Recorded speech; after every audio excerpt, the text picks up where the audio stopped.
내가 전심으로 여호와께 감사하오며 주의 모든 기이한 일들을 전하리이다. 내가 주를 기뻐하고 즐거워하며 지존하신 주의 이름을 찬송하리니 내 원수들이 물러갈 때에 주 앞에서 넘어져 망함이니이다. 주께서 나의 의와 송사를 변호하셨으며 보좌에 앉으사 의롭게 심판하셨나이다. 이방 나라들을 책망하시고 악인을 멸하시며 그들의 이름을 영원히 지우셨나이다. 원수가 끊어져 영원히 멸망하였사오니 주께서 무너뜨린 성읍들을 기억할 수 없나이다. 여호와께서 영원히 앉으시며 심판을 위하여 보좌를 준비하셨도다. 공의로 세계를 심판하시며 정직으로 만민에게 판결을 내리시리로다. 여호와는 압제를 당하는 자의 요새이시요 환난 때의 요새이시로다. 여호와여, 주의 이름을 아는 자는 주를 의지하오리니 이는 주를 찾는 자들을 버리지 아니하심이니이다. 너희는 시온에 계신 여호와를 찬송하며 그의 행사를 백성 중에 선포할지어다. 피 흘림을 신문하시는 이가 그들을 기억하시며 가난한 자의 부르짖음을 잊지 아니하시도다. 여호와여, 내게 은혜를 베푸소서. 나를 사망의 문에서 일으키시는 주여, 나를 미워하는 자에게서 받는 나의 고통을 보소서. 그리하시면 내가 주의 찬송을 다 전할 것이요 딸 시온의 문에서 주의 구원을 기뻐하리이다. 이방 나라들은 자기가 판 웅덩이에 빠짐이요 자기가 숨긴 그물에 자기 발이 걸렸도다. 여호와께서 자기를 알게 하사 심판을 행하셨으며 악인은 자기가 손으로 행한 일에 스스로 얽혔도다. 악인들이 수올로 돌아가며 하나님을 잊어버린 모든 이방 나라들이 그리하리로다. 궁핍한 자가 항상 잊어버림을 당하지 아니하며 가난한 자들이 영원히 실망하지 아니하리로다. 여호와여, 일어나사 인생으로 승리를 얻지 못하게 하시며 이방 나라들이 주 앞에서 심판을 받게 하소서.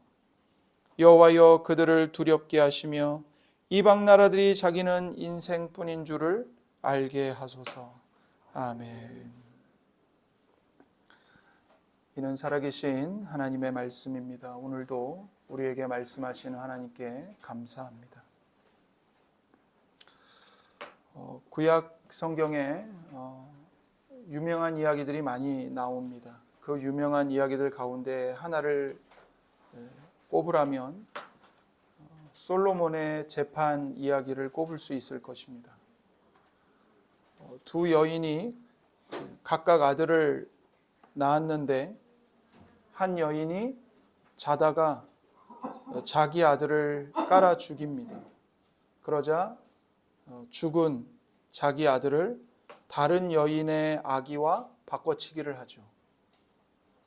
다음날 아침에 서로 살아있는 아들이 자기 아이고 죽은 아들은 저 여자의 아들이라고 다툽니다. 그리고는 솔로몬 왕에게 와서 판결해 달라고 하는 겁니다. 여러분, 우리가 이 이야기를 알고 있으니까 그냥 대수롭지 않게 들리지만 곰곰이 생각하면 이 일은 거의 판결이 불가능한 일입니다. 요즘 같으면 DNA 검사를 해서 확인을 할 수 있겠지만 그 당시에 그런 검사가 불가능하지 않습니까? 과연 어떤 인간 판사가 이 어려운 문제를 해결할 수 있겠습니까? 그런데 솔로몬 왕은 어떻게 판결을 했지요? 솔로몬 왕은 칼을 가지고 와서 살아있는 아기를 반으로 쪼개라고, 둘로 나누라고 명합니다. 그 말을 듣고는 이 아기의 진짜 어머니의 마음이 불이 붙는 것 같았습니다. 성경이 그렇게 얘기해요. 마음이 불붙는 것 같아서. 그래서 어머니는 자기 아기를 살리기 위해 양보합니다. 이 아기를 죽이지 마시고 저 여자에게 주십시오. 이것을 통해 솔로몬은 참 어머니를 알아봅니다. 그리고 아기를 돌려줍니다. 솔로몬은 자식을 향한 그 불붙는 어머니의 마음, 즉 모성애의 본질을 꿰뚫어 본 겁니다. 모성애를 드러낸 진짜 어머니를 알아보고 올바른 판결을 내렸습니다. 여러분, 이 이야기는 성경을 모르는 사람들도 거의 알 정도로 유명한 이야기입니다. 그리고 이 솔로몬의 재판의 버전이 역사 속에 보면 다른 여러 가지 이야기들로 버전이 되어서 각색이 되었습니다. 여러분, 왜 이 이야기가 이렇게 강력하게 우리들의 상상력을 사로잡을까요? 여러 가지 이유가 있겠지만 저는 한 가지 이유를 꼽자면 모든 사람은 본능적으로 정의를 갈망하기 때문이 아닌가 이런 생각이 듭니다. 모든 사람은 본능적으로, 본성적으로 정의를 갈망합니다. 거짓을 꿰뚫어보고 악인을 심판하고 의인을 보상하는 이 공의로운 재판장을 원합니다. 그리고 이 갈망은 매우 중요합니다. 왜냐하면 이 갈망이 결국엔 우리를 하나님께로 이끌어가기 때문입니다. 왜냐하면 하나님이야말로, 그분이야말로 온 우주의 참된 재판장이시기 때문이죠. 제가 왜 이런 이야기로 설교를 시작할까요? 시편 9편이 오늘 우리의 마음에 우주의 재판장이신 하나님을 매우 강력하게 말하기 때문입니다. 하나님은 정의로 세상을 다스리고 판단하심으로써 당신의 영광을 드러내십니다. 7절과 8절, 여호와께서 영원히 앉으시며 심판을 위하여 보좌를 준비하셨도다. 공의로 세계를 심판하시며 정직으로 만민에게 판결을 내리시리로다. 하나님께서 영원히 좌정하셔서 의로운 심판을 행하시기 위해 보좌를 준비하십니다. 그리고 우주의 재판장이신 하나님이 공의로 세계를 심판하십니다. 정직함으로, 외모로 보지 않고, 겉모습에 속지 않고, 각 사람의 양심과 심장과 폐부를 꿰뚫어 보시면서 판결을 내리신다는 겁니다. 그래서 이 땅에 있는 모든 인간 판사들은 다 하나님을 반영하는 것입니다. 공평과 정의에 대한 갈망이 우리 안에 있는데 이것은 결국 하나님에 대한 더 깊은 갈망이 우리 속에서 메아리 치는 겁니다. 메아리. 이쪽 산에서 야호하면 저쪽 산에 이 야호의 메아리가 울려서 우리 귀로 반사돼서 들리잖아요. 우리 안에 왜 이토록 정의에 대한 갈망이 요동치고 있는가? 하나님에 대한 그 갈망의 메아리가 우리 속에서 울리고 있는 겁니다. 다윗은 하나님을 찬양하면서 이 시를 시작합니다. 그리고 다윗은 우리 모두가 하나님을 찬양할 것을 명령합니다. 먼저 1절과 2절입니다. 내가 전심으로 여호와께 감사하오며 주의 모든 기이한 일들을 전하리이다. 내가 주를 기뻐하고 즐거워하오며 지존하신 주의 이름을 찬송하리니. 이 찬양의 시편이 하나님의 이름을 높이는 것은 매우 중요합니다. 왜냐하면 하나님은 지혜로우시고 공평하시며 공의롭게 판단하시기 때문입니다. 우리가 온 세상의 심판자이신 하나님의 영광을 볼 때 우리 마음은 그분에 대한 찬양으로 가득 차게 됩니다. 다윗은 1절과 2절에서 비슷한 뜻을 가진 5개의 동사로 하나님을 예배합니다. 제가 표시를 해놨죠? 감사하오며, 전하리이다, 기뻐하고, 즐거워하며, 찬송하리니. 이 5개의 동사로 하나님을 찬양합니다. 이게 우리에게 뭘 말해줄까요? 지금 다윗의 전 존재가 이성과 감정과 의지, 전 인격이 하나님을 예배하는 일에 몰두하고 있는 것입니다. 다윗의 마음은 지금 하나의 초점에 집중되어 있습니다. 그 초점이 무엇인가? 바로 하나님이 행하신 일들을 아는 것과 그분을 즐거워하며 예배하는 것입니다. 다윗은 전심으로 온 마음을 다해 하나님께 감사하고 있습니다. 1절에 다윗이 고백합니다. 주의 모든 기이한 일들을 전하리이다. 주님께서 행하신 모든 이 신비로운 일들, 우리의 이성과 지각을 초월한 하나님의 이 신비로운 일들을 내가 선포하겠습니다. 여러분, 이 고백은 우리에게 중요한 걸 보여줍니다. 그게 뭐냐면 예배는 그냥 근거 없는 낙관이 아닙니다. 아무 근거가 없는 단순한 정신승리가 아닙니다. 세상 사람들은 우리를 그렇게 조롱하죠. 그러나 다윗의 고백을 보십시오. 예배에는 팩트가 있습니다. 예배를 해야 되고 할 수밖에 없는 근거가 있습니다. 그 근거가 뭐냐? 하나님이 실제로 역사 속에서 행하신 놀라운 일들입니다. 그것 때문에 우리는 하나님을 예배하는 것입니다. 그 기이한 일들, 그 모든 기이한 일들을 한마디로 정리하면 세 가지: 창조와 섭리와 구원입니다.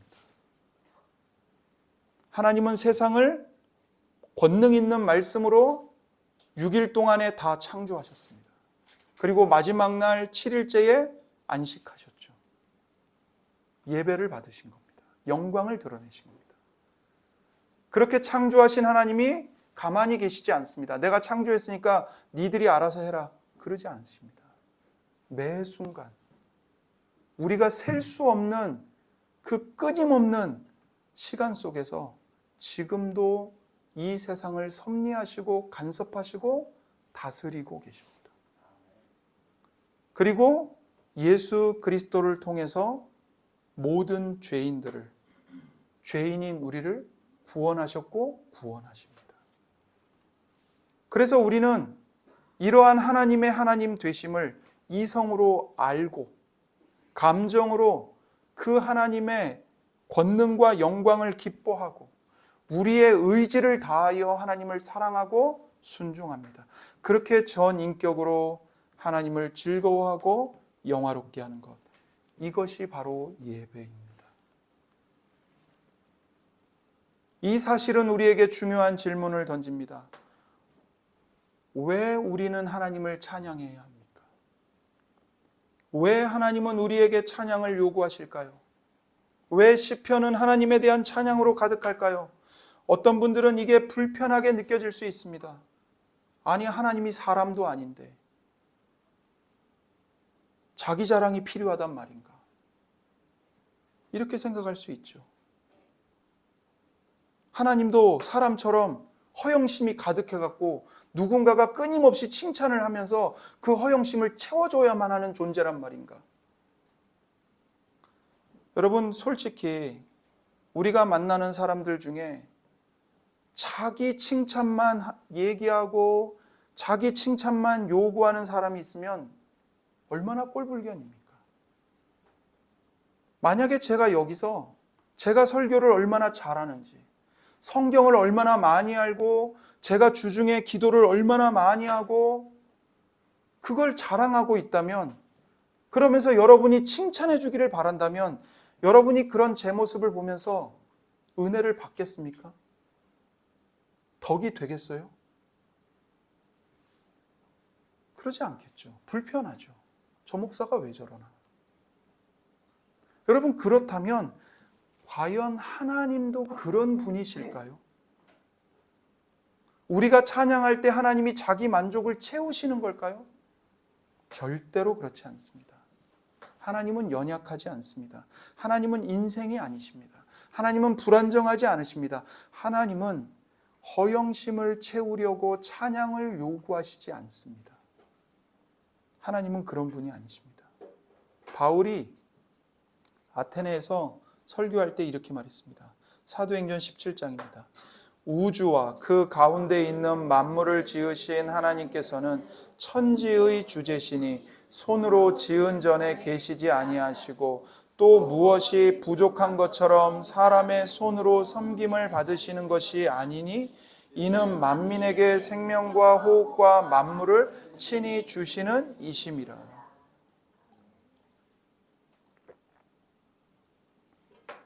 하나님은 천지의 창조주이십니다. 모든 것의 주인이십니다. 우리에게 날마다 생명과 호흡과 모든 것을 친히 주시는 분이십니다. 하나님께는요, 우리가 뭔가를 채워줘야 할 부족함이 전혀 없으신 분이에요.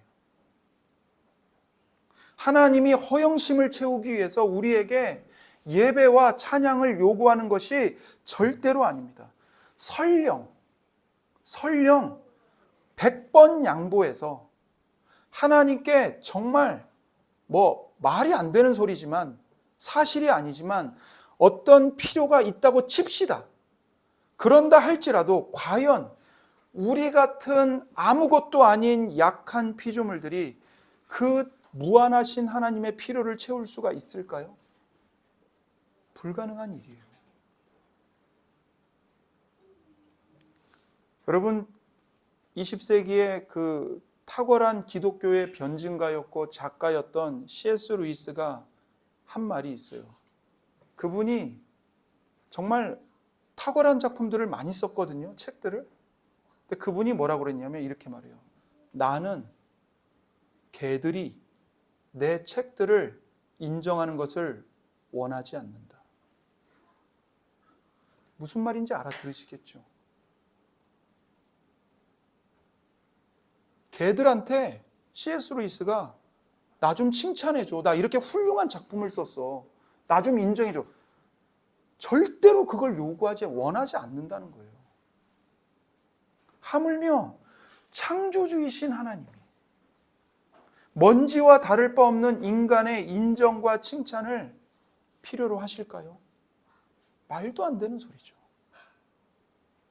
인간조차도 개들의 인정을 바라지 않는데, 원하지 않는데, 하물며 하나님께서요.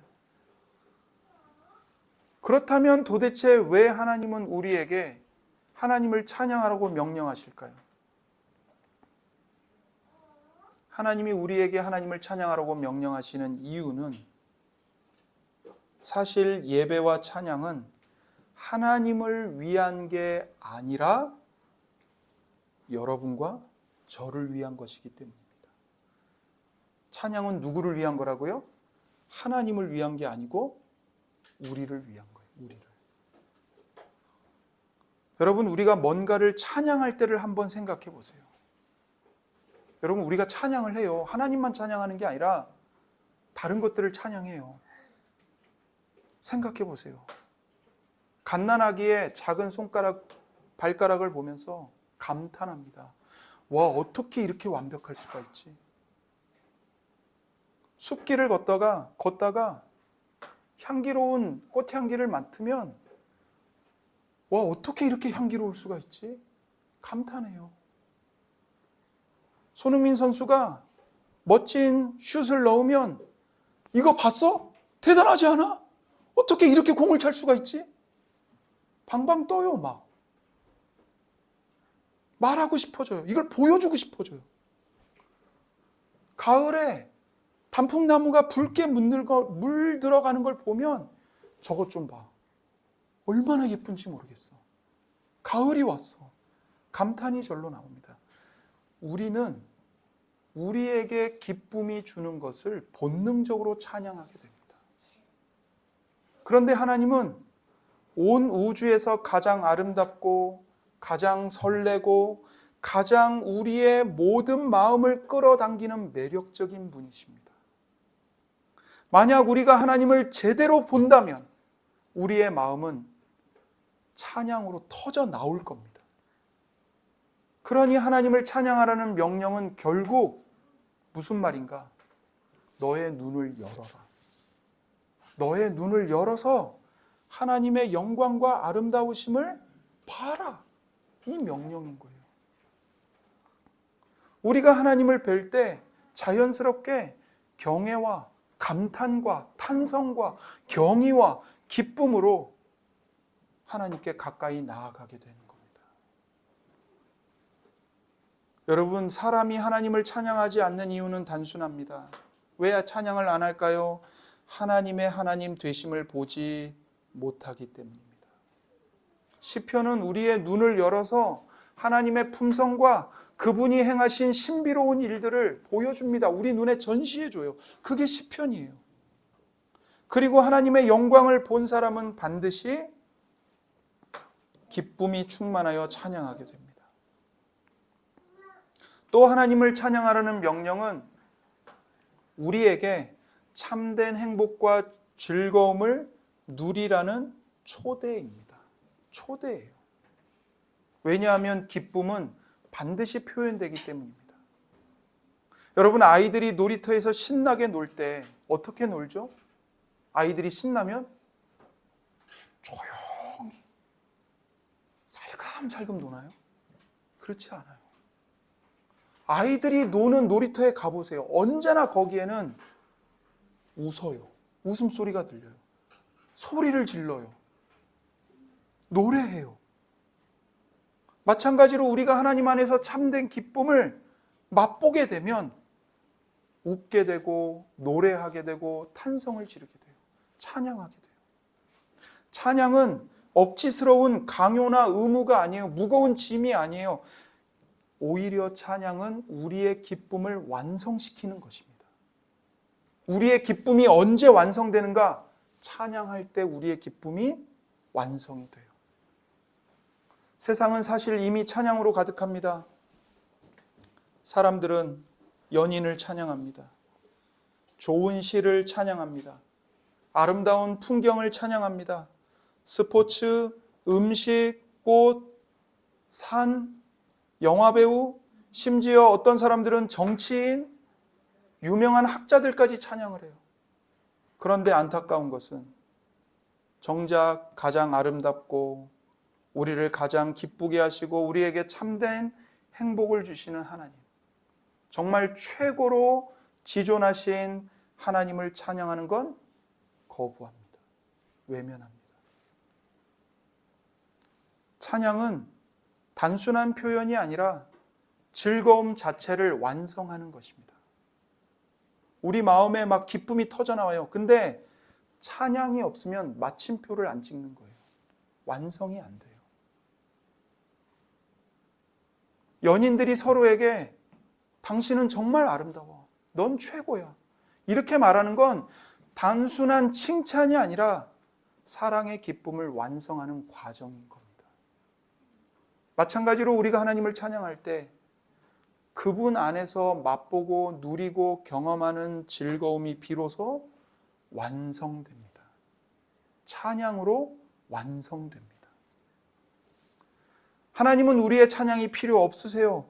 그럼에도 불구하고 우리를 사랑하시기 때문에 우리에게 당신 자신을 드러내 보이십니다. 우리가 그분의 영광을 보고 찬양할 때 하나님은 우리에게 충만한 기쁨과 참된 생명을 주십니다. 만약 하나님이 진노하셔서 그분의 얼굴을 숨기셨다면 우리는 그분을 전혀 보지 못했을 것이고, 그리고 이것이 하나님의 진짜 백성의 최고의 고통입니다. 여러분, 출애굽기 32장부터 34장에 모세가 시내산에서 하나님으로부터 율법과 언약을 받고 있을 때 산 밑에서 이스라엘 백성들이 금송아지를 만들어내죠. 우상을 숭배합니다. 하나님과 맺은 언약을 신혼 첫날 밤에 깨트려 버린 겁니다. 배신한 거예요. 신혼 첫날 밤인데 딴 여자한테 가갖고 바람을 핀 거라고요. 하나님이 진노하세요. 그러면서 뭐라고 하시냐면, 내가 너희들에게 약속한 대로 너희들을 가나안 땅에 데려다 줄게. 그런데 난 안 가. 난 너희들과 못 가.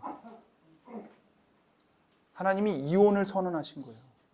하나님의 얼굴을 안 보이시겠다는 거예요. 그러자 모세가 어떻게 반응했을까요? 아, 하나님 감사합니다. 그래도 가나안 땅은 우리에게 주시는군요. 좋습니다. 가나안 땅 우리 인도해 주세요. 그렇게 말하지 않았어요. 모세가 하나님 앞에 엎드려서 통곡을 합니다. 하나님, 하나님이 안 가시면 나도 안 갈랍니다. 가나안 땅 그게 뭡니까 도대체? 거기 뭐 먹을 게 풍성하고 젖과 꿀이 흐르고 그게 거기서 하나님의 얼굴을 볼 수 없다면, 하나님을 예배할 수 없다면, 하나님과 사랑의 사귐과 교통을 누릴 수 없다면, 거기에 돈이 있고 건강이 있고 모든 좋은 것들이 있는 거 그게 무슨 쓸모가 있습니까? 난 안 갈랍니다. 난 하나님밖에 없습니다. 이게 진짜 하나님의 백성의 소원이고 갈망이고 목마름이고 존재하는 삶의 궁극적인 목적이에요. 하나님의 얼굴을 뵙는 것, 하나님과 사랑의 사귐을 누리는 것, 하나님을 예배하는 것.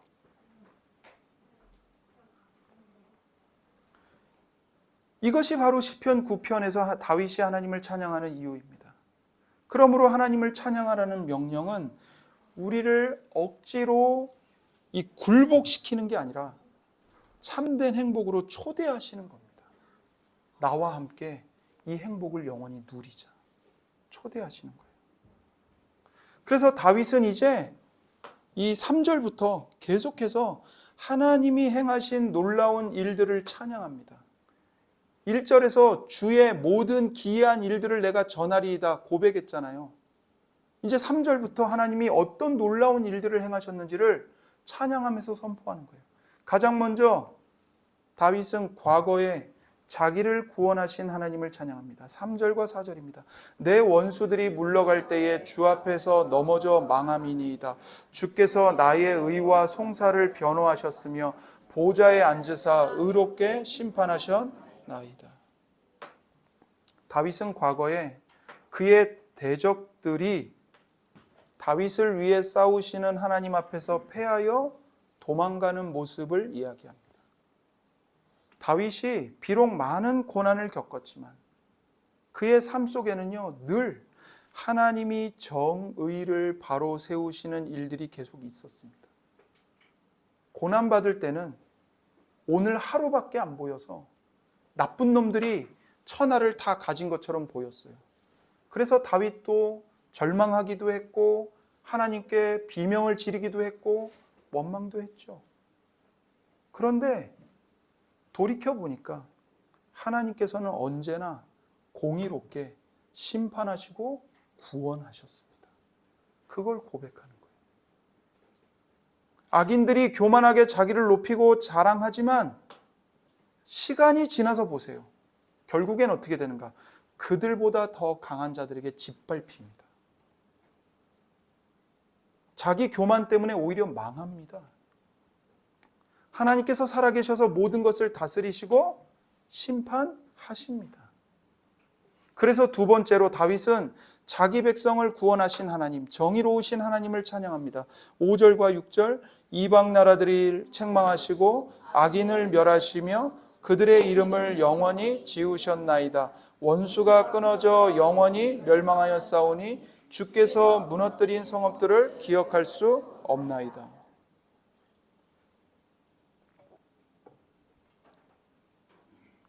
악인들이 굉장한 것 같고 모든 것을 다 집어삼키는 것처럼 보였는데 시간이 지나서 보니까 하나님께서 어느새 그들을 뿌리채 뽑아가지고 완전히 끊어버리시고 영원히 멸망하게 하셨어요. 6절에 주께서 무너뜨린 성읍들을 기억할 수 없나이다. 이 구절을 직역하면요, 주께서 성들을 뿌리 뽑으셨기에 그 기억조차 사라졌습니다. 이 말이에요. 여러분, 우리가 그것을 역사 속에서 보잖아요. 이집트 제국, 아시리아 제국, 바벨론 제국, 헬라 제국, 로마 제국, 지금 그 성과 터전이 어디 있죠? 그 제국들 지금 다 어디 갔죠? 하나님이 다 뿌리 뽑아서요, 그 기업조차 사라지게 해버리셨어요.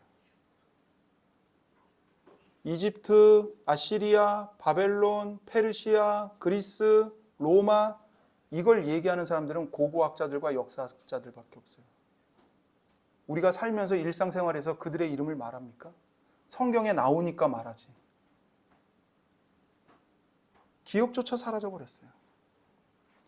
하나님이 계속 의인들을 위해서 일하고 계신다는 것을 다윗이 찬양하며 감사하는 겁니다. 7절과 8절, 여호와께서 영원히 앉으시며 심판을 위하여 보좌를 준비하셨도다. 공의로 세계를 심판하시며 정직으로 만민에게 판결을 내리시리로다. 악인은 뿌리가 뽑혀서 영원히 기억할 수 없습니다. 그러나 하나님은 영원히 다스리시고 통치하십니다. 왕으로서 하나님은 다윗의 위대한 자손 주 예수 그리스도를 통해 공의로 세계를 심판하실 것입니다. 바울이 아테네의 아레오바고에 서서 철학자들에게 설교를 했는데 그때 이 구절을 그리스도께 적용했습니다. 시편 8절이 바울의 설교 속에 인용이 돼요. 사도행전 17장입니다. 알지 못하던 시대에는 하나님이 간과하셨거니와 이제는 어디든지 사람에게 다 명하사 회개하라 하셨으니 이는 정하신 사람으로 하여금 천하를 공의로 심판할 날을 작정하시고 이에 그를 죽은 자 가운데서 다시 살리신 것으로 모든 사람에게 믿을 만한 증거를 주셨음이니라. 이 바울의 설교에서 어디서 인용이 되죠? 8절이 31절에 천하를 공의로 심판할 날을 작정하시고. 다윗의 소망은 그리스도 안에서 이루어졌습니다. 하나님은 예수님을 통해 정의로 온 세상을 심판하심으로써 세상에 그분의 영광을 나타내십니다. 시편 9편에서 하나님의 심판의 그 웅장함, 장엄함을 읽을 때 우리는 궁극적으로 예수 그리스도의 다스림과 통치에 대해서 읽고 있는 것입니다. 세 번째, 다윗은 이제 현재로 돌아와서 약한 자들을 구원하시는 하나님을 찬양합니다. 9절과 10절, 여호와는 압제를 당하는 자의 요새이시오 환난 때의 요새이시로다. 여호와여, 주의 이름을 아는 자는 주를 의지하오리니 이는 주를 찾는 자들을 버리지 아니하심이니이다. 다윗은 하나님께서 요새가 되신다고 2번이나 반복하며 강조합니다. 하나님은 압제받는 자의 요새이십니다. 사람들은 약자를 잊어버립니다. 외면합니다. 그러나 하나님은 그들의 부르짖음을 결코 잊지 않으십니다. 우리의 소망이 어디 있는가? 우리의 소망은 돈이 아니라, 인맥이 아니라, 내 지식, 내 능력, 내 학벌이 아니라 주님을 찾는 자들을 버리지 아니하시는 하나님께 우리의 소망이 있는 것입니다. 우리가 삶에서 흔들릴 때 하나님은 절대로 무너지지 않는 요새와 같으십니다. 하나님 안에 숨는 자는 안전하고 하나님을 신뢰하는 자는 끝내 버림을 당하지 않습니다. 그래서 다윗은 모든 사람들이 하나님을 찬송하도록 부릅니다. 11절, 너희는 시온에 계신 여호와를 찬송하며 그의 행사를 백성 중에 선포할지어다. 다윗은 하나님을 찬양하면서 이 시편을 시작했습니다. 그리고 이제 우리 모두가 하나님을 찬양할 것을 11절에서 명령합니다. 너희는 시온에 계신 여호와를 찬송하며 그의 행사를 백성 중에 선포할지어다.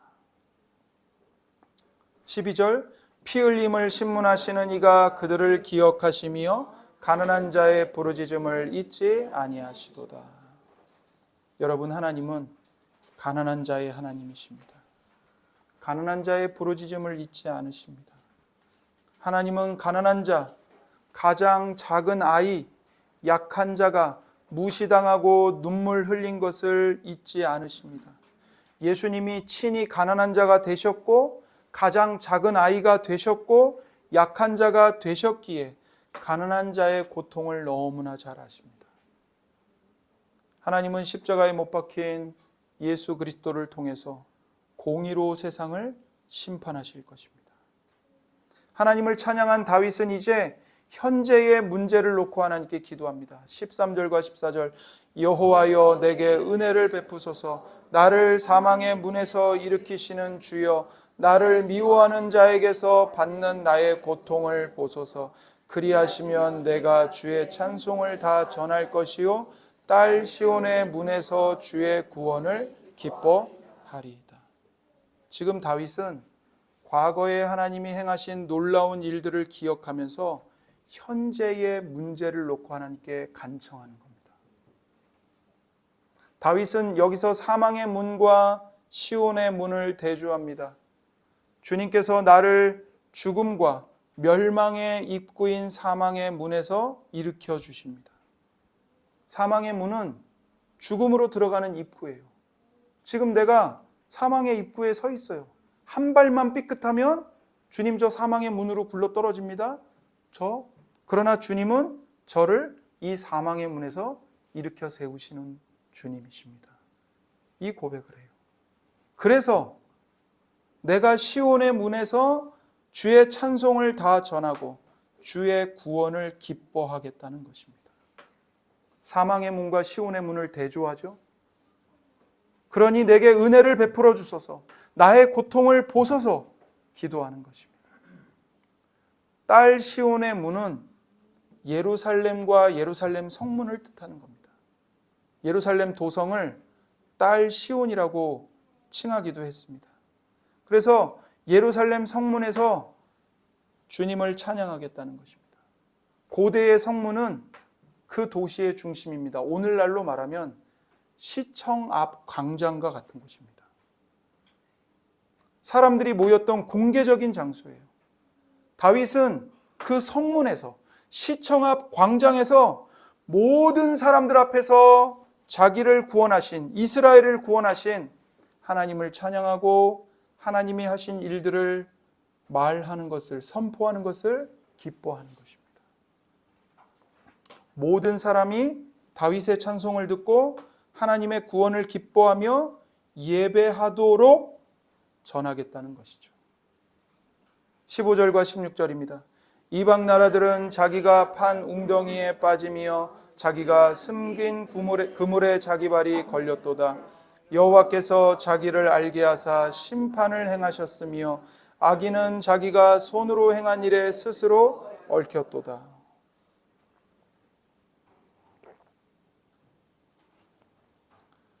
하나님이 섭리하시기 때문에 교만한 자는 스스로 판 웅덩이에 빠집니다.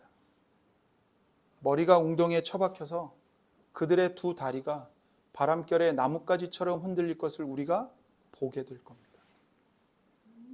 죄의 대가는 반드시 자신에게로 돌아옵니다.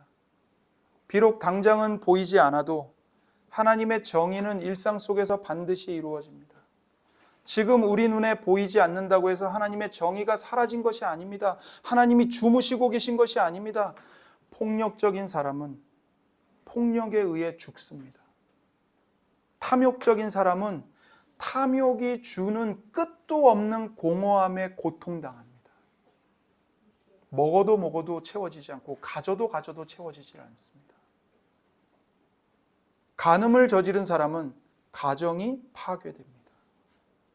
남을 험담하고 비방하는 사람은 결국 자기 인격을 스스로 파괴합니다. 죄는 반드시 돌아옵니다. 마지막으로 다윗은 하나님이 미래의 악인을 영원히 멸망의 자리에 두시기를 간청합니다. 17절과 20절입니다. 악인들이 스올로 돌아가며 하나님을 잊어버린 모든 이방 나라들이 그리하리로다. 궁핍한 자가 항상 잊어버림을 당하지 아니하며 가난한 자들이 영원히 실망하지 아니하리로다. 여호와여 일어나사 인생으로 승리를 얻지 못하게 하시며 이방 나라들이 주 앞에서 심판을 받게 하소서. 여호와여 그들을 두렵게 하시며 이방 나라들이 자기는 인생일 뿐인 줄을 알게 하소서. 인간이 아무리 날뛰어도요, 인간은 인생일 뿐입니다. 여기서 인생이라는 것은 한 줌 흙에 불과하다는 것입니다. 죽을 수밖에 없는 유한한 피조물입니다. 하나님은 온 세상을 다스리시는 왕이십니다. 다윗은 하나님을 대적하는 자들이 하나님 앞에서 한낱 인생일 뿐임을 깨닫게 해달라고 간청합니다. 우리는 우리가 단지 유한한 인간에 불과하다는 것을 기억해야 합니다. 하나님의 하나님 되심에 눈을 떠야 합니다. 여러분, 믿음의 핵심은 무엇입니까? 믿음의 핵심은 하나님이 누구신지를 알고 나 자신이 그 하나님 앞에서 어떤 존재인지를 아는 것. 이게 믿음의 핵심입니다. 칼빈이 기독교 강요를 쓰면서 첫 문단의 첫 시작이 이거였어요. 바르고 참된 지식은 뭔가? 하나님을 아는 것과 자기 자신을 아는 지식이다. 하나님의 하나님 되심을 아는 것. 그 하나님 앞에 나의 유한한 피조물됨을 아는 것. 이게 믿음의 핵심입니다. 여기서 경건의 열매가 맺힙니다. 이제 우리는 이 시를 통해서 한 가지만 적용하고 말씀을 마치고자 합니다. 우리는 이 시를 통해 하나님을 기억하고 주 예수 그리스도를 기억해야 합니다. 이 시에는요, 기억에 대한 모티브가 많이 나와요. 6절을 보세요. 원수가 끊어져 영원히 멸망하였사오니 주께서 무너뜨린 성읍들을 기억할 수 없나이다. 뿌리 뽑아서 기억에서 사라지게 하신다는 거거든요. 하나님을 기억하지 않는 자들은 하나님께서 뿌리를 뽑아서 기억할 수 없게 만드십니다. 12절, 피 흘림을 신문하시는 이가 그들을 기억하시며 가난한 자의 부르짖음을 잊지 아니하시도다. 피 흘림을 신문하시는 하나님께서 그들을 기억하십니다.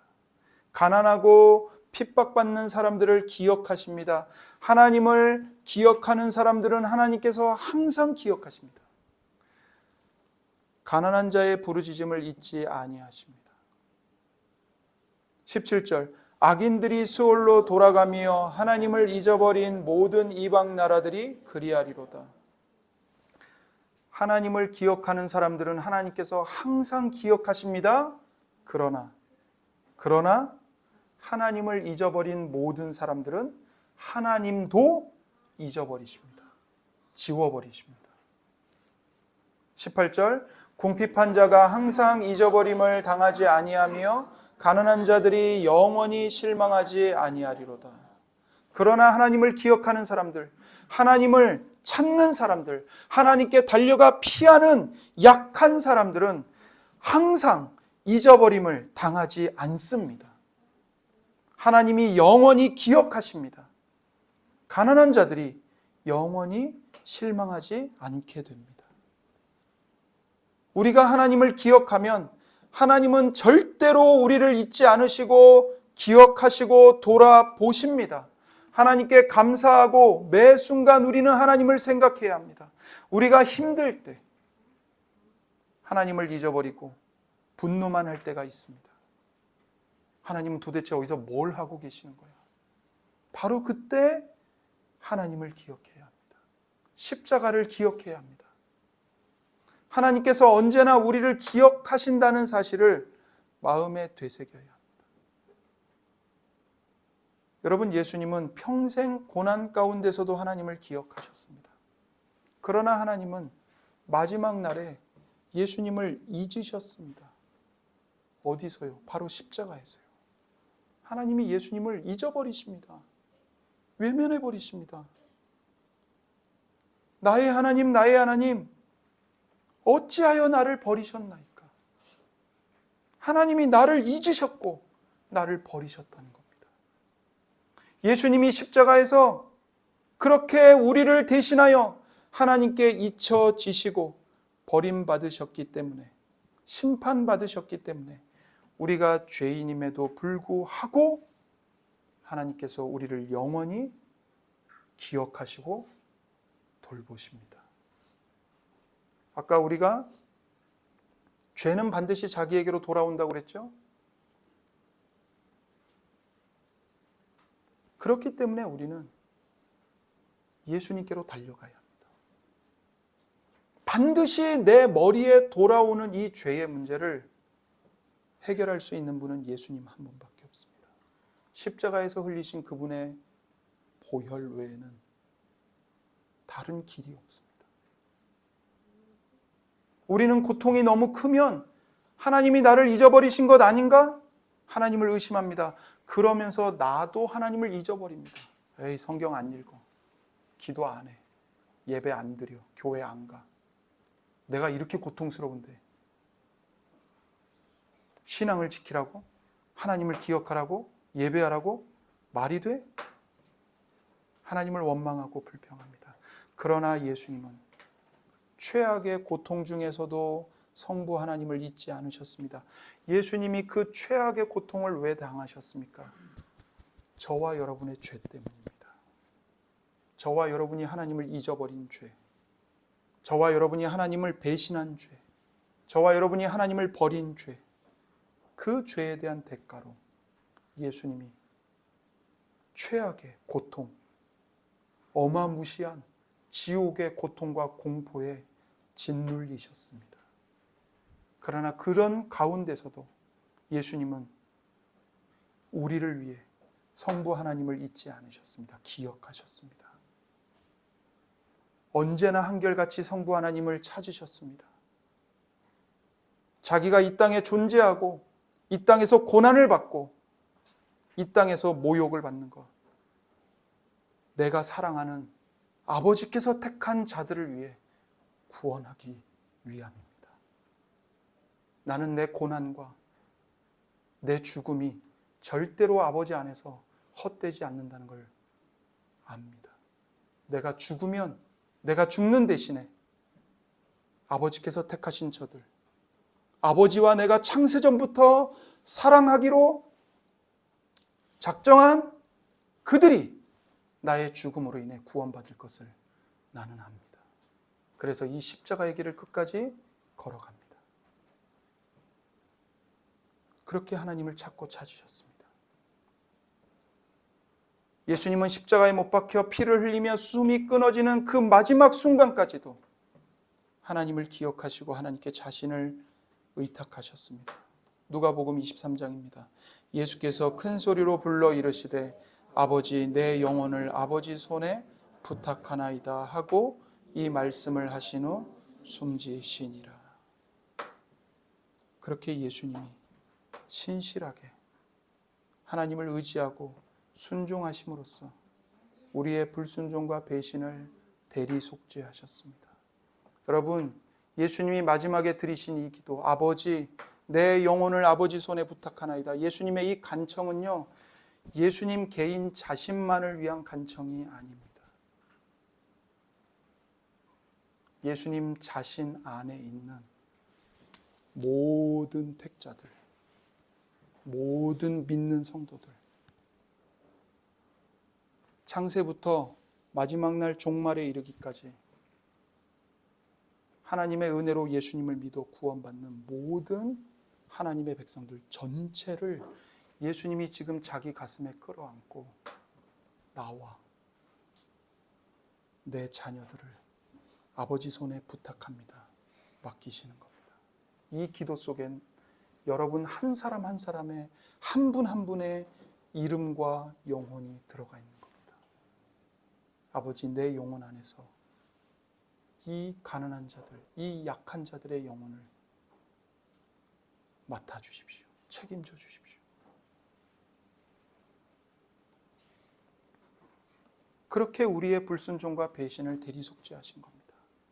그러므로 우리도 하나님을 기억하고 예수님을 기억해야 합니다. 십자가에 죽기까지 자기 아들을 아끼지 아니하시고 죄인인 우리를 위해 내어주신 아버지 하나님을 기억해야 하고 나를 사랑하사 나를 위하여 자기 몸을 버리신 예수 그리스도를 기억해야 합니다. 로마서 8장 31절입니다. 그런즉 이 일에 대하여 우리가 무슨 말 하리요? 만일 하나님이 우리를 위하시면 누가 우리를 대적하리요? 자기 아들을 아끼지 아니하시고 모든 사람을 위하여 내주신 이가 어찌 그 아들과 함께 모든 것을 우리에게 주시지 아니하겠느냐? 무엇이 여러분을 두렵게 합니까? 십자가에 못 박히신 예수 그리스도를 바라보십시오. 하나님은 우리를 위해서 자기 아들까지 아끼지 아니하시고 죽음에 내어주셨습니다. 이런 놀라운 은혜와 사랑을 우리가 무엇으로 다 표현할 수 있겠습니까? 하나님이 우리 편인데 누가 감히 우리를 대적할 수 있겠습니까? 하나님께서는 우리를 위해서 당신의 독생자까지도 아끼지 않고 내주셨으니 무엇을 아깝다고 안 주시겠습니까? 누가 우리를 그리스도의 사랑에서 떼어놓을 수 있겠습니까? 잘라낼 수 있겠습니까? 우리가 어려움이나 재난을 당할 때 또 박해받고 죽임을 당한다고 해도 과연 그것이 그리스도께서 더 이상 우리를 사랑하지 않기 때문이겠습니까? 굶주리고 헐벗고 위험을 당하고 죽음에 직면한다고 해서 그것이 하나님께서 우리를 버리신 것이겠습니까? 로마서 8장 38절입니다. 내가 확신하노니 사망이나 생명이나 천사들이나 권세자들이나 현재의 일이나 장래의 일이나 능력이나 높음이나 깊음이나 다른 어떤 피조물이라도 우리를 우리 주 그리스도 예수 안에 있는 하나님의 사랑에서 끊을 수 없으리라. 여러분을 두렵게 하는 그 무엇, 모든 것,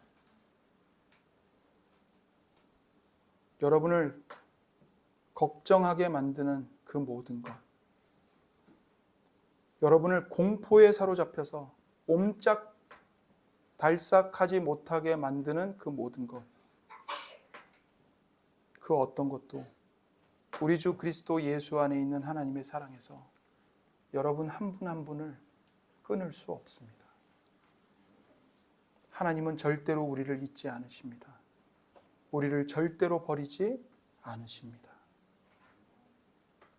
나를 사랑하사 나를 위하여 십자가에 죽기까지 자기 자신을 내어주신 예수 그리스도 앞에 나아가 이 시간 함께 기도하겠습니다.